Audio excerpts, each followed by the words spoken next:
The Great Plants for the Great Plains program is a program sponsored by the Nebraska Statewide Arboretum and the Nebraska Nursery and Landscape Association, where we promote plains-proven plants that deserve to be planted more.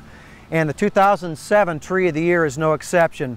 I'm standing underneath one of the prettiest Ohio Buckeyes in Lincoln. We're down at the Fallstrom Children's Zoo here in Lincoln, and this Ohio Buckeye has been here for a number of years. The Ohio Buckeye is noted for its early spring flowers, its beautiful tropical looking foliage, its nice habit, and then it's a showy lucky Buckeye fruit in the fall.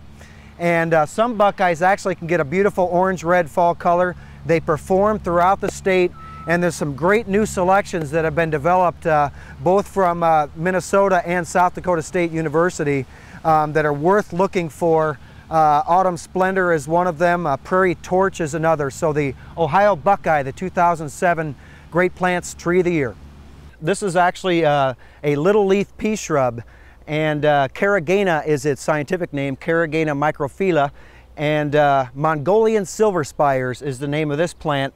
As you can see, it's a very upright plant, and it was named after the beautiful foliage that is a very silvery color and provides a nice backdrop to perennials or other drought-tolerant plants. This plant was found in a very droughty area in Mongolia, so it definitely can take the heat and it can take the drought.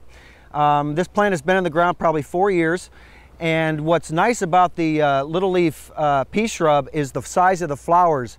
Mongolian silver spires has around 1-inch flowers, which are large for pea shrubs, beautiful yellow flowers. It's done blooming now. In fact, it was hit pretty hard by the freeze. It should be fuller than this, but the freeze we had earlier really kind of set it back, but it's coming out of it nicely. And in fact, after the flowers, it has wonderful seed pods, and the seed pods turn a nice, beautiful red color, and will add another season of interest to the plant. Another 2007 Great Plants release is this little gem of a plant. This is called Callilophus cerulatus, or Prairie Lode Toothed Evening Primrose. It kind of has a long name for a plant, but just call it Prairie Lode Primrose, and they should know the plant for you. But this Great Plants release is just an awesome plant discovered by Harlan Hammernick at Bluebird Nursery.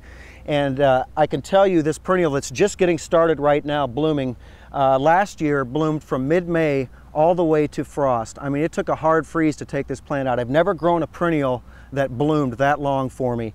And it's a relative of our Missouri evening primrose, the Enotheras or Enotheras, and but the Callilophus are different in that their flower remains open even during the heat of the day. And what I love about this plant is its short stature. The normal species of toothed evening primrose get around 18 inches high. This one stays around 6 to 8 inches high and performs as a nice ground cover. Growing this plant, however, you need sharp drainage. Heavy clay it does not like. It wants well-drained, dry soils. The 2007 Great Plant Shrub of the Year is the Regent Serviceberry. This is a suckering shrub, ultimately growing to around 6 foot high, and it's noted for its delicate white flowers blooming in early spring, usually around the time the forsythias bloom. So it's done blooming now, and the blooms lead to copious amounts of fruit that is actually delicious. And some folks compare it to mulberries with kind of an almond overtones. But either way, they make fantastic pies, jellies, jams. This one, the frost kind of got the fruits a little bit, so it's not as heavy as it should be. However, normally they ripen in June, hence the other common name for this plant, the Juneberry. But Regent Serviceberry or Juneberry was selected in Regent, North Dakota, so this one was selected for its cold hardiness. Definitely a good cold hardy plant for us in the Plains States. And Juneberries, being edible, are also very high in vitamins, so this is a plant where you can have your cake and eat it too. There's two other plants we're not going to have time to get to today. One of them is our perennial of the year, the Fireworks Goldenrod. And Fireworks Goldenrod is an outstanding perennial that blooms in September with a beautiful spray of flowers that aptly named look like fireworks.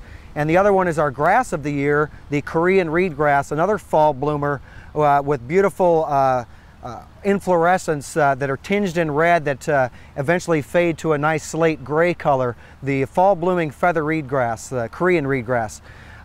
We encourage you to learn more about the Great Plants program, and you can learn more by going to our website at arboretum.unl.edu/greatplants.